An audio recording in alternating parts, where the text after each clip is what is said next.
Hello everybody, it is still Monday the 10th of April. Just a quick follow-on thought. I was thinking of making the entire video again, but just to incorporate this thought, but it's a bit much. So I was talking in my last video about how peace on earth really is to be achieved through us. And that is by us only letting in the knowledge that will serve us and that will serve this world. That if our spiritual being stretches out and it gains knowledge, the spiritual path, that is to say we are connecting with other consciousnesses and possibilities are being made known to us.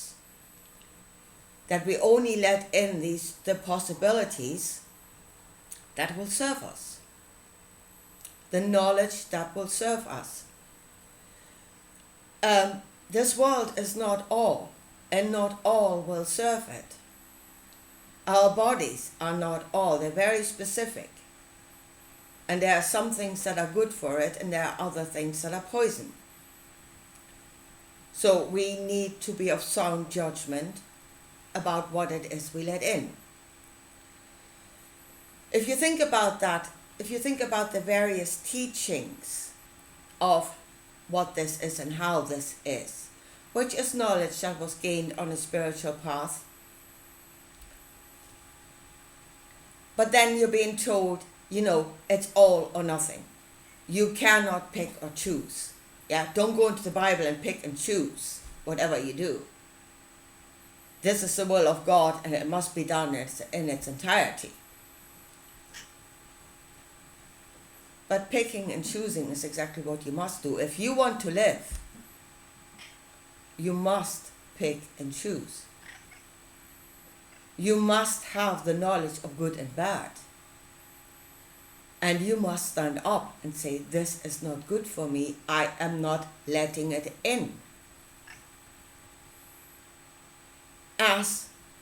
And there is as below, so above. If you wouldn't eat it in the physical, don't let it in the spiritual. Yeah? Now, we've been told you can't do that. Oh, no. There is only one truth and you must follow that truth in its entirety. So out of all possibilities, there is only one truth. That truth is yourself. You are your own truth. And you can reject that which will not serve you.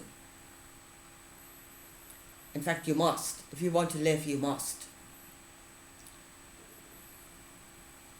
But that is being an I am. And just to think, funnily enough, God of the Bible had a garden of knowledge. Where there are knowledges that serve him.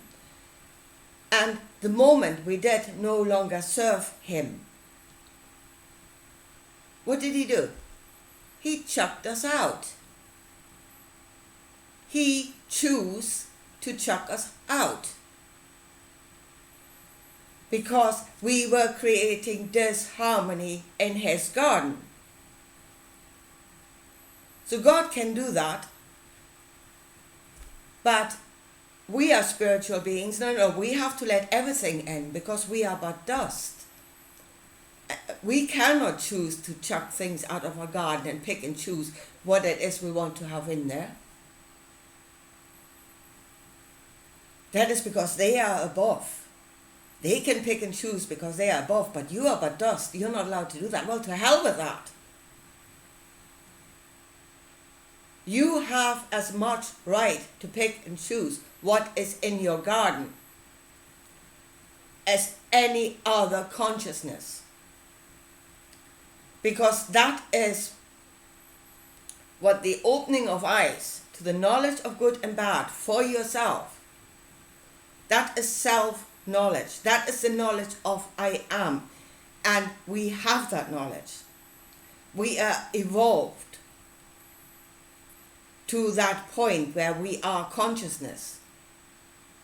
And then when we are consciousness and we have the knowledge of self, then we have the right to pick and choose what is good for us. Because that's what happened in the garden. We woke up to that knowledge of self. Yeah? And we did not die. We did not surely die. We didn't. And the Lord God himself confirmed that that is what had happened. God is amongst the gods, and he says, behold, the man has become as one of us in that he knows good and bad. We had evolved into an I am at that point. But now we're being told, no, you're but dust. You know nothing. And the only reason why we die is because we follow other teachings, other knowledge blindly. And if it kills us, it's to the glory of God. Lunacy. So, yes, look through those teachings and pick and choose and create your garden that will serve you. Your garden of knowledge that will serve life, that will serve you. You are an I am, and you have got free will. Stop being a slave to something that is supposedly higher than yourself. No such thing. You are an equal amongst equals. And you be yourself. Anyway, I'll leave it at that. And I'll talk to you again soon. Bye.